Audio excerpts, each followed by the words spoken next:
అందరికీ ప్రభు యేసుక్రీస్తు నామంలో వందనాలు. అదొక అందమైన పట్టణం. అది చీకటి లేని నగరం. అందులో దుఃఖము, కన్నీళ్ళు, వేదన ఏమీ ఉండవు.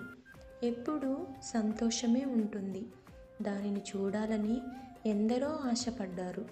అందులోకి ప్రవేశించాలని మరెందరో ప్రయత్నించారు. అయితే దానికి వెళ్ళే దారి ఇరుకైన దారి. అందులో ప్రయాణించువారు కొందరే.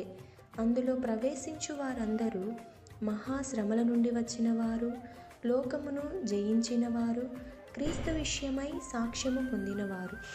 మత్తయి సువార్త 7వ అధ్యాయం 14వ వచనంలో, జీవమునకు పోవు ద్వారము ఇరుకును, ఆ దారి సంకుచితమునై ఉన్నది, దాన్ని కనుగొనువారు కొందరే. ప్రకటన గ్రంథం 21వ అధ్యాయం